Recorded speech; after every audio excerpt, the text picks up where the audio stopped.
Tanse, ne wake maganak, ke te tamska e nawa o ma, ke taske wa, ke pe te go te gan, egwa mina, ke pe wisamchik, ke pe pixquian, hi.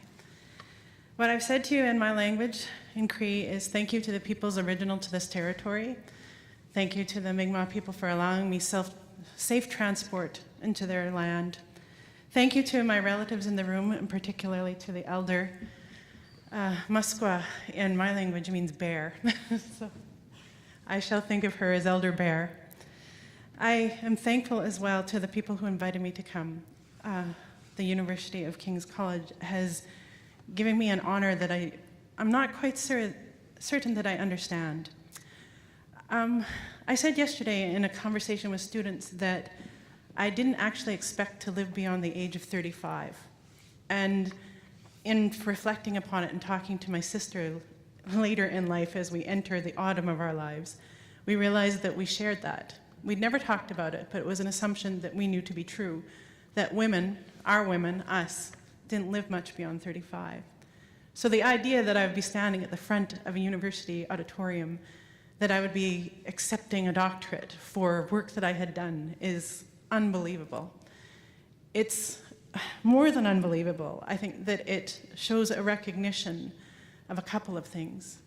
The first is that none of us get here alone, and I'm here because I had fantastic teachers.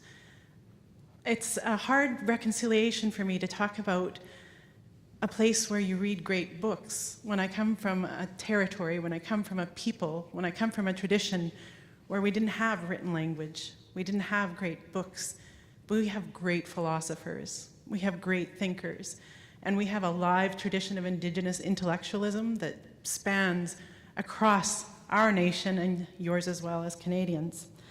I have to, in standing here today, thank not only the board of directors, the executive group, and particularly the students who I'm thrilled by and inspired by as I stand here, because I consider myself still a student of others. My teachers include the late, as he was known in this world, Harold Cardinal. Dr. Cardinal taught me about honesty, kindness, and the principles of leadership from a Cree place. He also was somebody who spoke the old Cree, the high Cree, the ancient Cree, as well as the modern Cree and English, and studied and received an honorary doctorate in laws as well himself. I've also learned about ethics, good leadership, and perseverance from the leader of the Lubicon Lake Nation, Chief Bernardo Miniac, who invites me into the community to come and talk to the old people, to come and talk to the citizens, to try and understand in a way that's meaningful, not just to Canadians, not just to academics educated with Canadian substance, but for Indigenous peoples, for Cree peoples, to be able to see ourselves reflected on the books that are produced from that. I've learned from my chief, Chief Cliff Calliew, about love, openness, and commitment. I've learned from my elder, Maria Campbell, about intellect, artistry, and how to pursue health at all costs. This word is an indicator of a couple of things for me as I stand here. It means that those people who ordinarily don't go to a university, never stand in a university classroom, who don't have university degrees, and in some cases don't have secondary education at all, that this university honors that.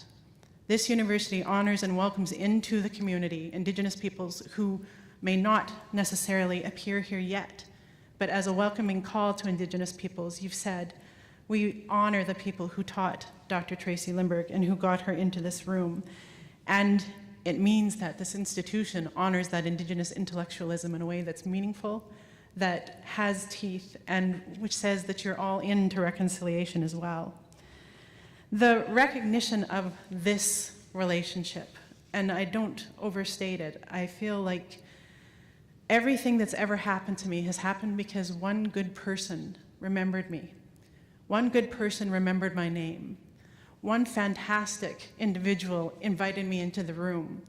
It's true about law school. It's true about Harvard. It's true about the doctoral degree. It's true about my first job as a professor. Every time that I was promoted or advanced within Western systems or Western places, it was because somebody remembered that it was important to have an Indigenous person in the room. and in some cases, exceptionally important to have a Cree person in the room. And this event, this time is no different.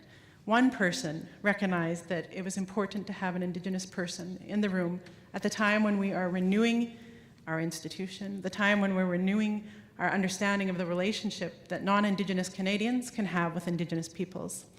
So I am the sort of fortunate beneficiary who stands here as a reminder that Indigenous peoples and Indigenous intellectualism, our philosophers, our understandings, our teachings, our laws are great too.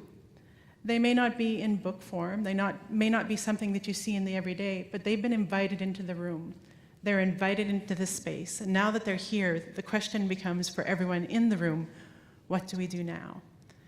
I am thrilled to be the first, but I think the first is often the person who had privilege and entitlement at the outset, who was able to get to the door. So I was the first woman to get a master's degree from Harvard. I was the first person to win, I think, the gold medal. I was the first Indigenous author to be featured on Canada Reads. I was the first Indigenous woman, I think, who had a best-selling book for over 52 weeks or something like that. I'm not sure what the time is, but it isn't actually about me. It's about the teachers that I had. It's about the thirst and desire for people in the room to be able to access Indigenous stories. And as a person who considers myself so very, very blessed to have been given Indigenous stories, to be given Cree stories, to be the person who is able to translate that to both non-Indigenous and Indigenous audiences, I find myself at the helm saying, well, once you're first, what happens next? And what happens next once you've been invited to the room is the same thing that I think is one of the pillars of strength that hold up this institution.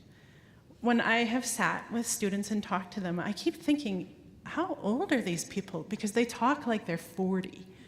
Like, not in that jaded, mad 40, but in that fortunate, thoughtful, I don't agree with your opinion, giving you the face and telling you, I don't agree with your opinion, 40. It's a rarity. As a person who teaches graduate students and law students and Indigenous studies students for 20 years, the person who can sit before you and speak to you as an equal and who can question and ask the hard questions as a student, that's the person that I'm thrilled to be able to say is going to change this world. That's the generation that's going to take responsibility for true reconciliation between Indigenous and non-Indigenous peoples. So I am happy to be able to say I am the first person to have this honor bestowed upon me from this institution, I believe, who's Indigenous. First Cree, I'm almost certain. And now that I'm here, my job is, as it always is, to make sure that the door is open for other people.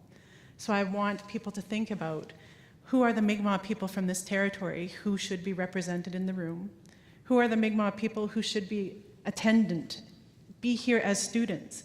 Who are the Mi'kmaq intellectuals, theorists, practitioners, ideologists, knowledge keepers who should be co-teaching courses or presenting information to you as part of a well-rounded education?